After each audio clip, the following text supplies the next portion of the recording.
दोस्तों, अगर कोई आपसे पूछे बेटी क्यों जन्म लेती है, तो शायद आपका उत्तर होगा भगवान की इच्छा से। और यह उत्तर गलत भी नहीं है, लेकिन गरुड़ पुराण हमें इससे भी गहरी बात समझाता है। वह कहता है, इस संसार में कोई भी जन्म बिना उद्देश्य के नहीं होता। हर आत्मा, हर रिश्ता, हर मिलन और हर बिछड़ना किसी न किसी कर्म से जुड़ा होता है। यही कारण है कि कुछ बेटियां अपने माता पिता के जीवन में खुशियों की वर्षा कर देती हैं, तो कुछ अपने माता पिता को कठिन परिस्थितियों में धैर्य और त्याग का पाठ पढ़ाता है। दोनों ही स्थितियों में उनका जीवन एक उद्देश्य लेकर आता है। गरुड़ पुराण का मूल संदेश कर्म और धर्म है। इस दृष्टि से देखा जाए तो हर संतान, चाहे बेटा हो या बेटी, माता पिता के लिए एक जिम्मेदारी और धर्म है। बेटी का जन्म माता पिता को यह अवसर देता है कि वे प्रेम, करुणा, धैर्य और समानता जैसे गुणों को अपने जीवन में उतारें।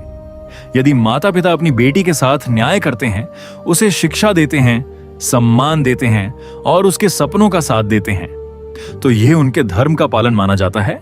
लेकिन यदि वे भेदभाव करते हैं, उसे बोझ समझते हैं या उसके अधिकार छीनते हैं, तो यह अधर्म की श्रेणी में आता है।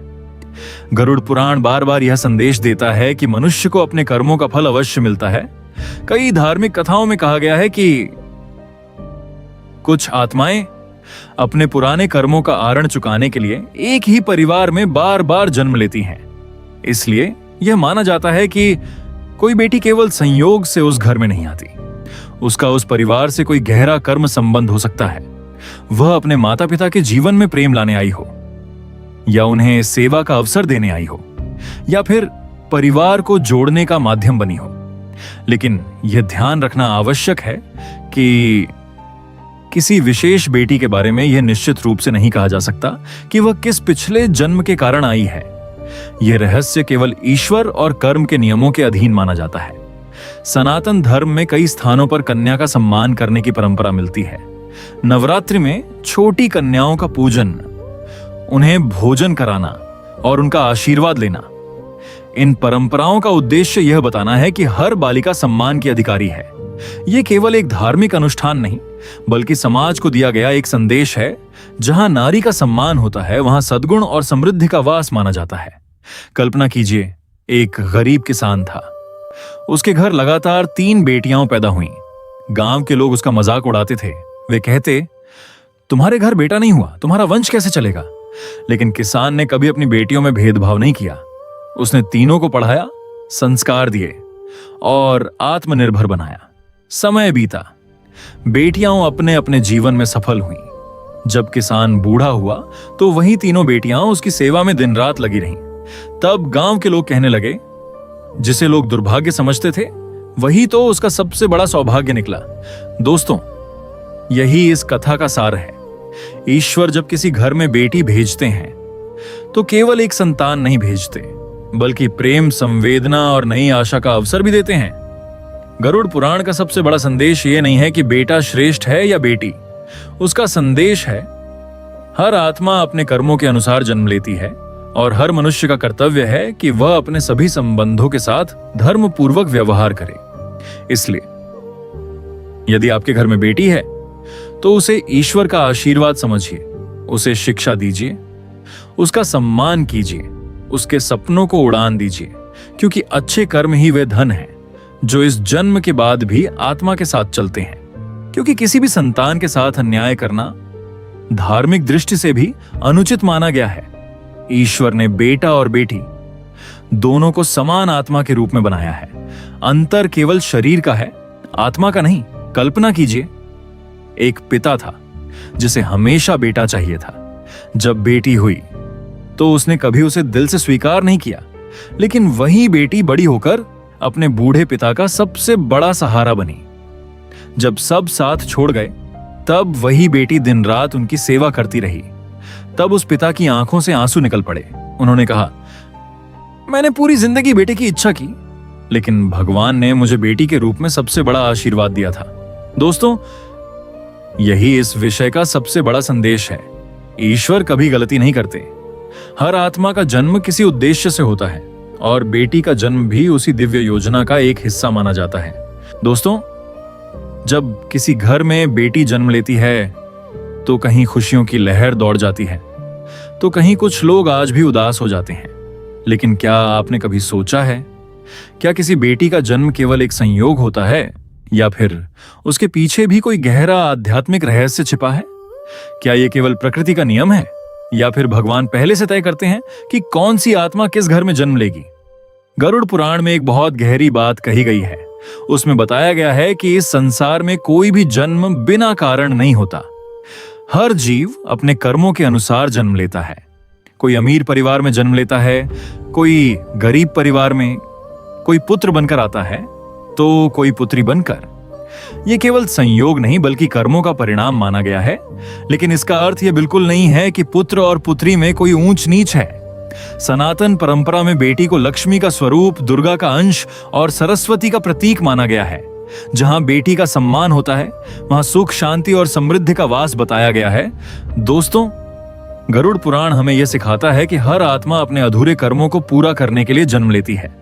कई बार वही आत्मा जो पिछले जन्म में आपकी मां थी, या आपकी बहन, या कोई प्रिय संबंधी, वह अगले जन्म में आपकी बेटी के रूप में आ सकती है।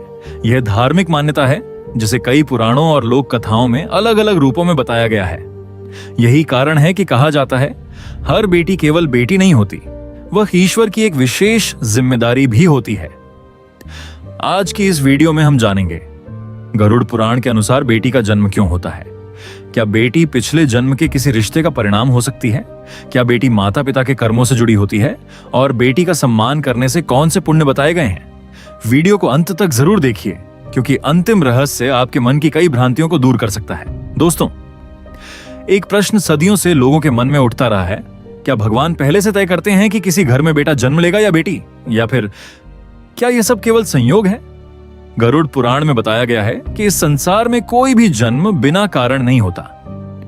हर आत्मा अपने कर्मों के अनुसार नया शरीर प्राप्त करती है, लेकिन यह निर्णय केवल मनुष्य की इच्छा से नहीं बल्कि उसके कर्मों और ईश्वर की व्यवस्था के अनुसार होता है।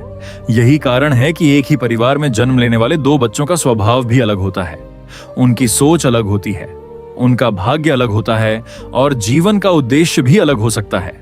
क्यों? क्योंकि हर आत्मा अपने साथ पिछले जन्मों के संस्कार लेकर आती है। गरुड़ पुराण में यह वर्णन मिलता है कि मृत्यु के बाद आत्मा अपने कर्मों के अनुसार अगली यात्रा पर बढ़ती है। उसी यात्रा में यह तय होता है कि उसे अगला जन्म कहां मिलेगा। यह निर्णय किसी इंसान द्वारा नहीं बल्कि ईश्वर की न्याय व्यवस्था और कर्म फल के सिद्धांत के अनुसार माना जाता है। इसलिए यह मान्यता है कि कोई भी बेटी किसी घर में यूं ही नहीं आती। उसका उस परिवार से कोई ना कोई कर्म संबंध अवश्य होता है। कभी वह संबंध प्रेम का होता है, कभी सेवा का, कभी अधूरे वचनों का और कभी पुराने कर्मों के ऋण का। भारतीय धार्मिक परंपराओं में यह विश्वास मिलता है कि आत्मा कई जन्म लेती है। इसी कारण यह माना जाता है कि जो आत्मा पिछले जन्म में आपकी मां रही हो, वही अगले जन्म में आपकी बेटी बनकर आ सकती है। जो बहन थी वह पुत्री बन सकती है, जो मित्र था वह भाई बन सकता है। हालांकि यह किसी एक व्यक्ति के बारे में निश्चित रूप से नहीं कहा जा सकता। गरुड़ पुराण किसी विशेष रिश्ते की पहचान करने का तरीका नहीं बताता, लेकिन कर्मों के आधार पर पुनर्जन्म की अवधारणा अवश्य प्रस्तुत करता है। इसलिए कई संत और विद्वान कहते हैं हर रिश्ता केवल इस जन्म का नहीं होता। सनातन धर्म में बेटी को केवल एक संतान नहीं माना गया, उसे घर की खुशियों का प्रतीक माना गया है। धार्मिक परंपराओं में कहा जाता है कि जहां बेटी का सम्मान होता है वहां प्रेम बढ़ता है, वहां करुणा रहती है, वहां परिवार में अपनापन बना रहता है। इसीलिए विवाह, नवरात्रि और कई शुभ अवसरों पर कन्या पूजन की परंपरा भी देखने को मिलती है। इसका संदेश यह है कि हर बालिका में ईश्वर के अंश का सम्मान किया जाए। दोस्तों, गरुड़ पुराण बार बार कर्मों की बात करता है। यदि किसी घर में बेटी जन्म लेती है तो माता पिता का कर्तव्य है कि उसे प्रेम दें, अच्छे संस्कार दें, शिक्षा दें और उसे सम्मान के साथ जीवन जीने का अवसर दें। दोस्तों, एक प्रश्न अक्सर पूछा जाता है, क्या बेटी का जन्म किसी परिवार का भाग्य बदल सकता है? इस प्रश्न का उत्तर केवल धन दौलत में नहीं छिपा है। गरुड़ पुराण हमें सिखाता है कि मनुष्य का सबसे बड़ा भाग्य उसके सत्कर्म होते हैं। घर में बेटा हो या बेटी, यदि माता पिता धर्म, प्रेम और न्याय का पालन करते हैं तो वही उनके जीवन का सबसे बड़ा सौभाग्य बनता है। लेकिन यदि वे भेदभाव करते हैं, अहंकार में जीते हैं और अपनी संतान के साथ अन्याय करते हैं तो वही कर्म भविष्य में दुख का कारण भी बन सकते हैं। भारतीय संस्कृति में एक बहुत सुंदर विचार मिलता है। कहा जाता है, जिस घर में बेटी जन्म लेती है वहां ईश्वर उस परिवार की परीक्षा भी लेते हैं और उसे सेवा का अवसर भी देते हैं। परीक्षा इस बात की कि क्या माता पिता अपनी संतान में भेदभाव करेंगे या उसे समान प्रेम और सम्मान देंगे। यदि वे अपनी बेटी को शिक्षा देते हैं, उसके आत्मसम्मान की रक्षा करते हैं और उसे आगे बढ़ने का अवसर देते हैं, तो यह केवल एक सामाजिक कार्य नहीं बल्कि धार्मिक दृष्टि से भी एक श्रेष्ठ कर्म माना जाता है। गरुड़ पुराण बार बार एक ही बात दोहराता है, मनुष्य खाली हाथ आता है और खाली हाथ ही चला जाता है। न धन साथ जाता है, न मकान, न पद, न प्रतिष्ठा। यदि कुछ साथ जाता है तो केवल कर्म। सोचिए, यदि किसी पिता ने अपनी बेटी को बोझ समझा, उसे अपमानित किया या उसके अधिकार छीन लिए, तो क्या यह कर्म उसके साथ नहीं जाएंगे?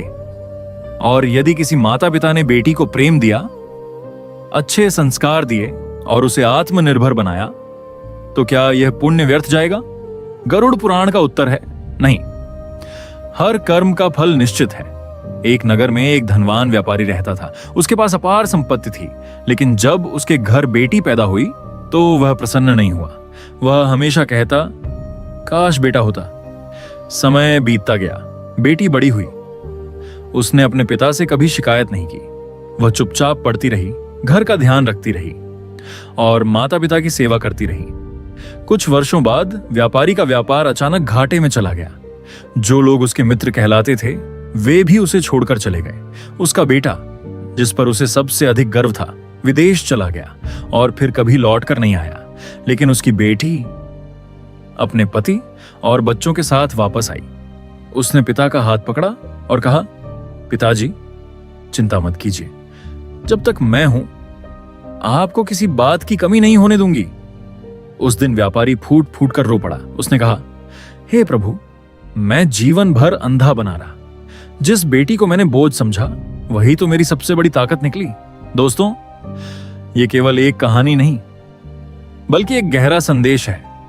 अक्सर हम ईश्वर के दिए हुए सबसे बड़े उपहार की पहचान देर से कर पाते हैं। गरुड़ पुराण का सार यही है कि हर आत्मा ईश्वर की संतान है।